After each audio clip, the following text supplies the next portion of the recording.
Hello बच्चों, आज मैं आपके लिए क्लास 9th की एसएसटी की वर्कशीट नंबर 35 लेके आई हूँ, जिसमें कि निर्धनता एक चुनौती पार्ट 3 चल रहा है और उसी का सेकंड पार्ट निर्धनता एक चुनौती पार्ट 2 आपकी वर्कशीट में आज आया है।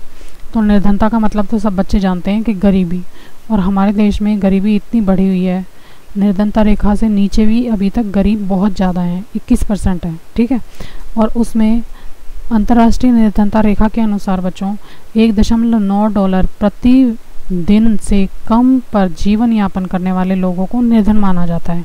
ठीक है, और जिसमें पाकिस्तान में 4%, बांग्लादेश में 15% और श्रीलंका में और चीन में 1% से भी कम निर्धन लोग हैं।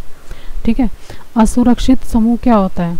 असुरक्षित समूह होता है बच्चों निर्धनता रेखा से भी सामाजिक समूहों में और आर्थिक वर्गों में एक समान नहीं माना जाता लोगों को, यानी कि अनुसूचित जनजाति और अनुसूचित जाति, जैसे ग्रामीण परिवार, ग्रामीण भूमिहीन कृषि मजदूर जो होते हैं, उनके परिवार में इतनी निर्धनता होती है कि वो कठिनाई से ही अपना गुजारा कर पाते हैं। ठीक है, तो जो अब इसका अगला पॉइंट है बच्चों, निर्धनता का कारण क्या है? कारण ये है कि विकास की दर 1980 के दशक तक तो कम थी। ठीक है, आय में वृद्धि की दर गिरी हुई थी। पिछले कुछ दशकों में जनसंख्या उच्च दर से वृद्धि करी जनसंख्या ने। ठीक है, पिछले कुछ दशकों में जनसंख्या में उच्च दर से वृद्धि हुई। ठीक, इनसे क्या हुआ बच्चों?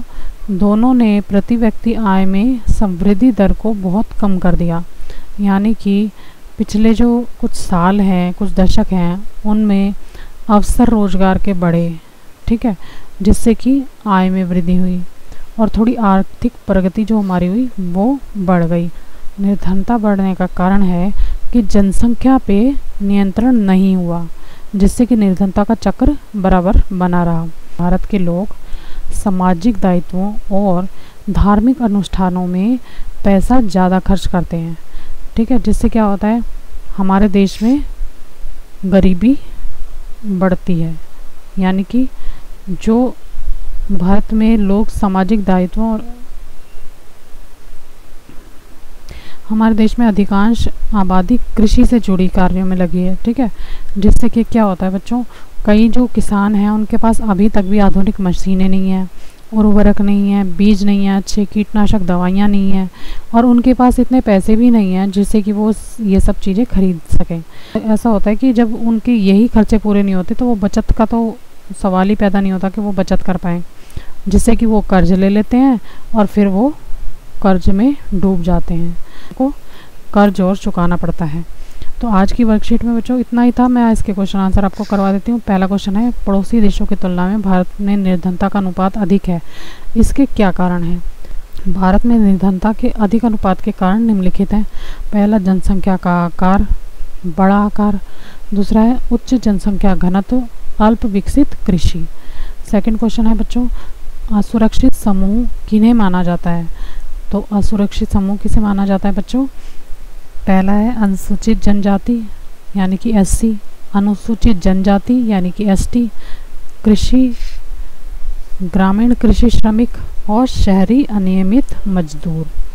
क्वेश्चन नंबर 3 है, निर्धनों में भी निर्धन कौन हो सकते हैं और क्यों? महिलाओं, वृद्धों और लड़कियों को निर्धनों में भी निर्धन माना जाता है क्योंकि इनकी संसाधनों तक पहुंच एक समान नहीं है। क्वेश्चन नंबर 4 है, भारत में उपनिवेशिक शासक किस प्रकार निर्धनता का कारण बना? आंसर है, भारत में उपनिवेशिक शासन निर्धनता का कारण माना जाता है क्योंकि इस दौरान कुटीर उद्योग नष्ट हो गए, उद्योगों का विकास नहीं हो पाया और कृषि विकास की तरफ भी ध्यान नहीं दिया। क्वेश्चन नंबर 5 है बच्चों, निर्धनता में भारत में क्वेश्चन नंबर 5 है, भारत में निर्धनता के मुख्य कारण कौन से हैं? तो आंसर है, भारत में निर्धनता के कारण निम्न हैं या ये हैं: परिवार का बड़ा आकार, अशिक्षा, खराब स्वास्थ्य, भूमि का असमान वितरण, बेरोजगारी।